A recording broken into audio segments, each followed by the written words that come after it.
Hello everyone, my name is Akshat and continuing with #DrGViswanathan's challenge question number 30, and question is group anagrams. In this question you're given an array of strings. Well, if you can check what is anagram is. Well, this is a small code which I have written and actually submitted also. Now this 3 and 4 submissions are very interesting submissions because after submitting 3 or 4 times, actually I get to know that sometimes approach is also important, and how you write the code is also very important. For example, in this code it took 10 milliseconds. Okay, very bad time complexity. Same code, literally same code, but the difference is I have used this to string arrays to string method. Instead, in this question I have used arrays string dot value of. Just by changing this, I fall down to 3 millisecond, 7 millisecond time complexity.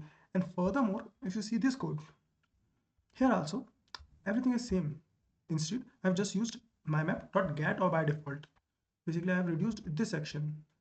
So how much time complexity it improved just by changing how you write code, not the approach. Like all of these 4 submission having the same approach, but because there's some change in writing the solution, time complexity, and at the same time space complexity also changes.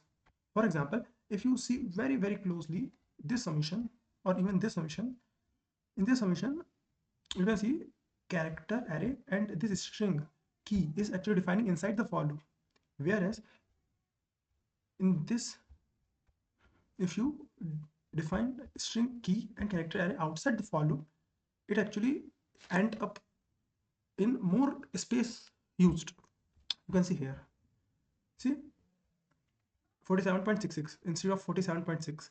Why, you may ask? Because if you define variables outside the for loop, then this variable is going to exist for whole of the process. Whereas if you define the character like variable inside the for loop, then as soon as this for loop ended, this variable got destroyed. So it's a very good observation that how you write the code also changes the time and space complexity. Well, thank you everyone, and I will post more videos.